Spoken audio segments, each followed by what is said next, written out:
bueno, vámonos con la información nacional que se ha ido generando en las últimas horas. Y es que Sheinbaum alista una iniciativa para cerrar paso a los narcocandidatos. La presidenta Claudia Sheinbaum anunció que enviará una iniciativa para reforzar los filtros en las candidaturas y evitar que perfiles ligados al crimen organizado participen en procesos electorales. Bueno, ya es una ventaja. Quiere decir que está reconociendo que tenemos candidatos ligados a los narcos, ¿no? Entonces ahora sí ya hay como que una media aceptación de la narcopolítica, ¿verdad? Esa que decían que aquí no existía. Bueno, pues la propuesta busca establecer mecanismos más estrictos de revisión para partidos y autoridades electorales en medio de las recientes acusaciones sobre presuntos vínculos entre políticos y grupos delictivos. Sheinbaum señaló que el objetivo es blindar la vida pública y garantizar a quienes buscan cargos de elección popular que cumplan con criterios de legalidad y transparencia en su trayectoria. El anuncio ocurre luego de que Morena y partidos aliados habían anunciado que pretenden reforzar controles internos contra actos de corrupción y nexos criminales. Escuchamos. Una propuesta desde hace tiempo que vamos a aprovechar que se reúne el periodo extraordinario para presentarla. Esta propuesta en realidad venía en el plan A, si se acuerdan, hicimos varias propuestas para fortalecer la democracia y fortalecer la elección del 2027 en el país. Ahí hablábamos de democracia participativa y muchos temas que al no aprobarse el plan A ya no pudieron presentarse posteriormente. Pero hay un tema de relevancia que tiene que ver con evitar que haya algún candidato o candidata de cualquier partido político que hubiera algún riesgo de vínculo con la delincuencia organizada. Es algo que se ha estado trabajando, platicando desde hace tiempo y Luisa María tenía ya preparada esta propuesta y ayer tomamos la decisión de que sea enviada de una vez porque tiene que tomarse en cuenta para el periodo electoral del 2027, a lo mejor después ya no estaría dentro del periodo electoral o de los periodos previos al periodo electoral. Bueno, pues habrá que ver si se la aprueban esta también, porque ya ve que luego le batean las cosas a la presidenta, ¿verdad? Porque tendrá muchas muy buenas intenciones o será pues ideas que no están tan descabelladas. Lo cierto es que había una negativa, sobre todo de la 4T, de todas las facciones políticas, ¿eh? O sea, nunca ha habido un reconocimiento claro de que existe la narcopolítica. Y la narcopolítica no es otra cosa más que la vinculación de los grupos criminales, ¿no? Sobre todo del narcotráfico, al financiamiento de candidatos. Y va a decir usted, ay, pero ¿cómo si los están revisando de las fuentes de financiamiento? Si yo le contara. Mire, en realidad no hay manera de, no es como tal, ¿no? Esa es la pantomima que hacen. ¿Por qué? Porque hace, yo creo que cuestión de unos 10, un poco más de 10 años, se determinó que los candidatos no deben de recibir, o sea, se establecieron unos topes muy limitados de financiamiento externo que pueden recibir los candidatos. Y esto ha implicado pues que utilicen las vías del efectivo. Entonces, en los procesos electorales muchos candidatos pues andan repartiendo lana en efectivo porque no pueden justificar, por así decirlo, ese tipo de financiamiento porque sería contabilizado y entonces se saldría de estos topes o de límites de montos con los que les está permitido participar en la elección. ¿Y de dónde cree que sale el efectivo? ¿Usted cree que pues pasan charola? Pues pasan charola a empresarios, o digamos que la tradición formal es que le pasen la charola a los empresarios. Entonces los empresarios, con tal de que les echen la mano con obras, con algún tipo de gestión o tener ahí pues una ventanita abierta, vaya usted a saber qué alucines tengan los señores empresarios, pues les empiezan a dar lana en efectivo, ¿no? Vales de gasolina, cosas por el estilo, ¿no? Y el problema es que a la hora que pues entre esas pases de charola, pues obviamente hacen sus aportaciones los señores del narco, ¿no? Entonces vienen y también dan su lanita. ¿Y por qué cree que matan candidatos?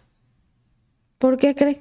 Pues porque esos candidatos no se están cuadrando con él, no le están recibiendo la lana, no están llegando a acuerdos con, o simplemente tienen otro que con el que podrían llegar a mejores acuerdos, y por eso se los echan. Por eso tenemos diputados muertos, candidatos a diputados muertos, candidatos a alcaldes. Entonces, y en plenos procesos electorales.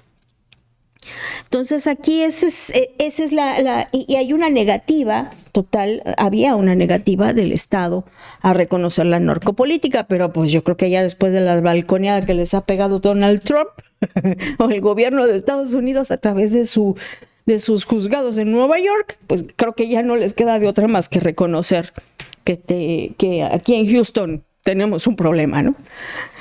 Y bueno, pues por otra parte, le comento que también confirmó Sheinbaum la ficha roja contra Rocha y exfuncionarios de Sinaloa. Digo, por aquello de que se vayan a ir del país, ¿no? Rapidito, ¿verdad? Me imagino que no se tardaron. La presidenta Claudia Sheinbaum confirmó la existencia de la ficha roja de la Interpol contra el gobernador de Sinaloa, gobernador con licencia de Sinaloa, Rubén Rocha Moya, así como contra exfuncionarios relacionados con investigaciones por presuntos vínculos del crimen organizado. La mandataria explicó que las acciones derivan de solicitudes internacionales y forman parte de medidas preventivas impulsadas por autoridades financieras y organismos de seguridad. En días recientes también se confirmó el bloqueo de cuentas bancarias de Rocha Moya y personas cercanas, luego de reportes emitidos por el sistema financiero mexicano y señalamientos procedentes de Estados Unidos. Sheinbaum sostuvo que el gobierno federal colaborará con las instancias correspondientes y reiteró que las investigaciones deben desarrollarse conforme a derecho y sin encubrimiento de políticos. Escuchamos. El gobierno federal, el gobierno de México, sabe del paradero de estas 8 personas que no se han entregado a Estados Unidos y que están siendo acusadas por la Fiscalía de Nueva York. Bueno, la Fiscalía, como saben, abrió una investigación. Entonces, pues ellos desarrollarán su investigación. Pero no hay nada legal que nos obligue a que nosotros tengamos una vigilancia particular sobre alguna con las otras personas. Pero entonces tampoco saben si han salido del país. Bueno, hay una orden de aprehensión por parte del gobierno de Estados Unidos. Eso hace que se alerten fichas rojas llamadas por parte del Interpol. Entonces, eso es del gobierno de Estados Unidos. Si ellos llegaran a salir de México, otros países, a partir de la alerta roja que emitió el gobierno de Estados Unidos, pudiera llegar a detenerlos.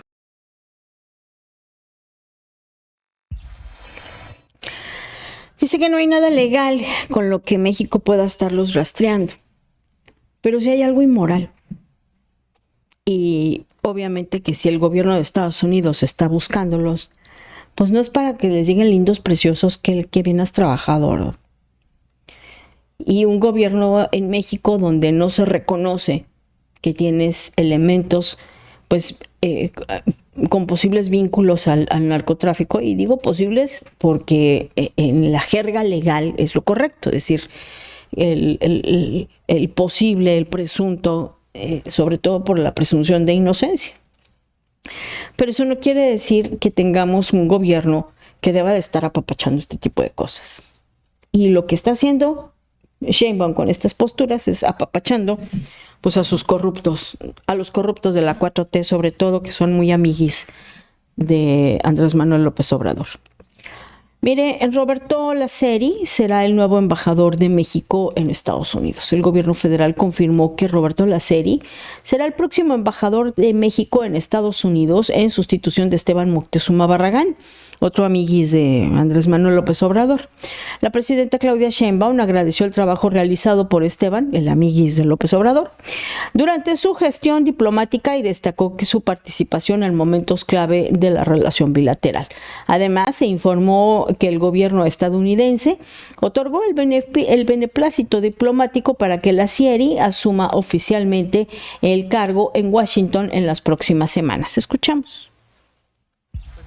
Formalmente el embajador de México en Estados Unidos, porque ya recibimos el beneplácito, Roberto Lázari, se estará yendo en las próximas semanas. Lo están analizando conjuntamente para poder hablar en su momento con el Departamento de Estado. Realmente, ¿qué es lo que plantea? Que tiene que investigarse un número a través del cual las personas que no tienen documentos en Estados Unidos puedan abrir una cuenta o enviar o tener un envío.